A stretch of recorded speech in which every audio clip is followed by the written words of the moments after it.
Hello and welcome to today's vlog. This is my finger. What am I doing? I don't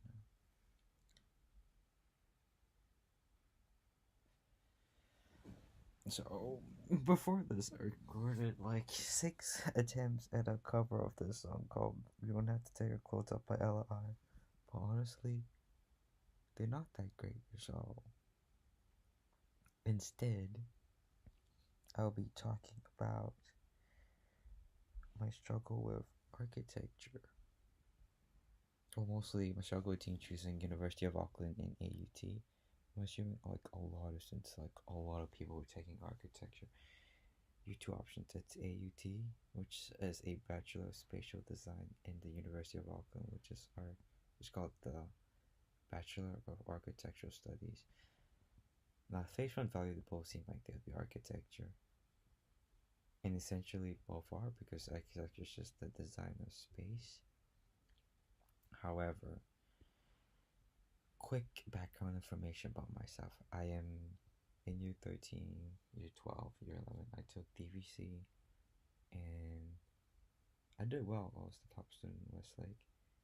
And I took painting. I also was the top student.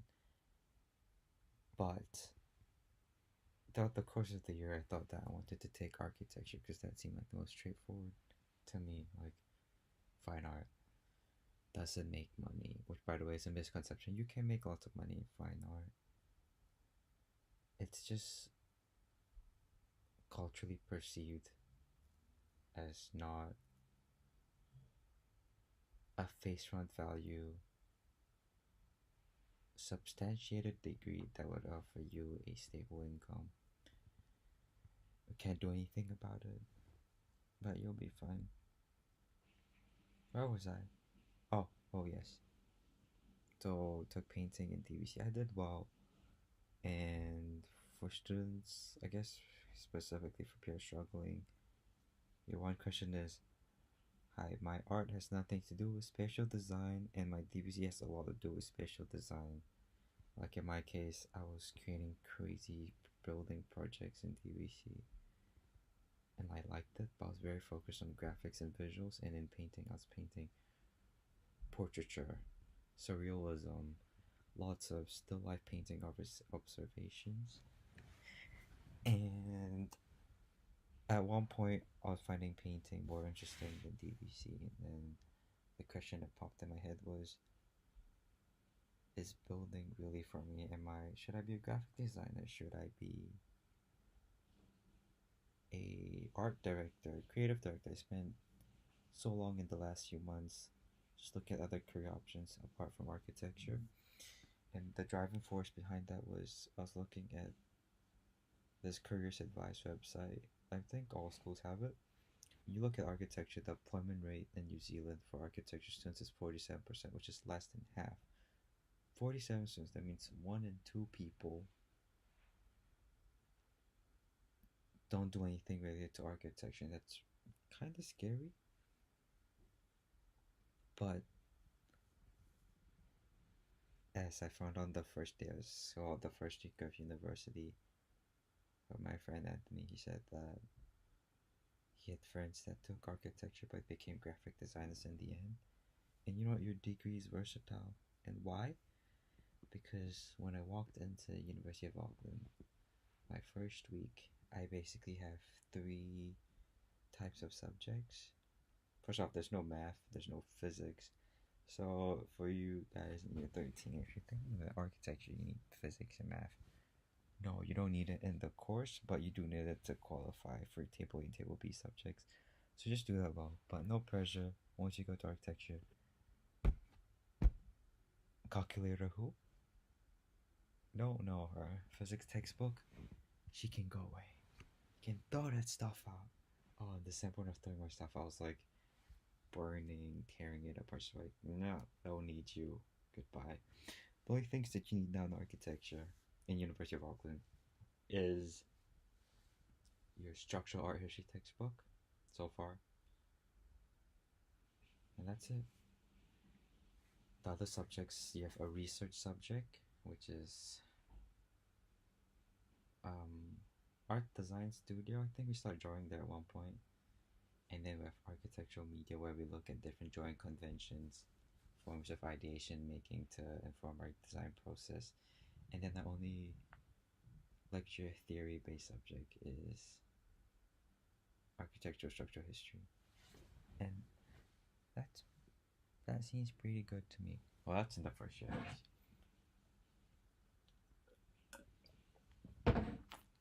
Anyways, UOA versus AUT. I can offer you this from a University of Auckland perspective.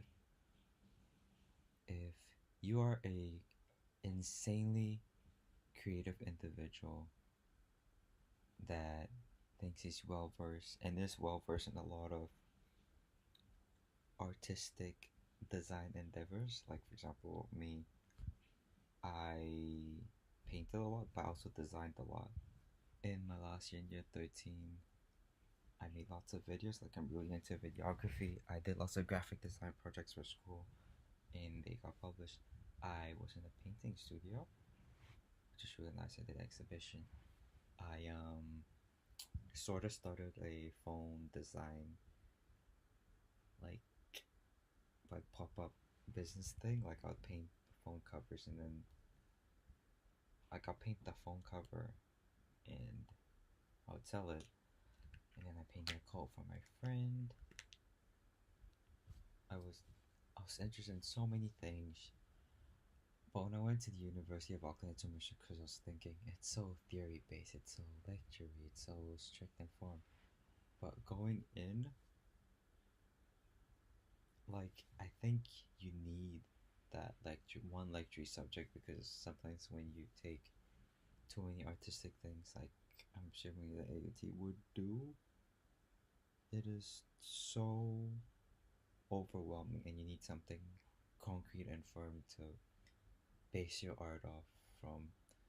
Like just in this first week, I learned about the different designs period, like Roman architecture, Greek architecture, Baroque architecture, the Revival, the Renaissance, and it's so interesting to learn about the history of architecture before you think of something new, because looking back at old things, you get new ideas for something that's new. Maybe AT does this as well, but and like you always just straight up for it like that, and it is so fun. And one of my qualms with going to AUT, but one of my pull factors was seeing the studio. Like, you go on open day, not orientation day, like go on open day, they show you the studio. And compared to UA seems very hands-on. The building sucks though. No, no, but I think AT is very.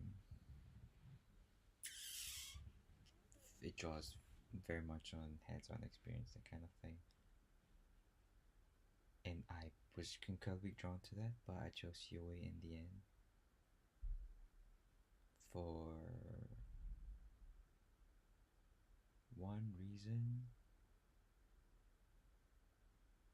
and I'm gonna be straight up honest here. I went to UOA because it was the more solid degree.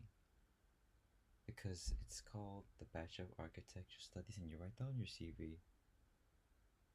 Like, it's straight up architecture studies, and when you write Bachelor of Spatial Design, you might not get the same level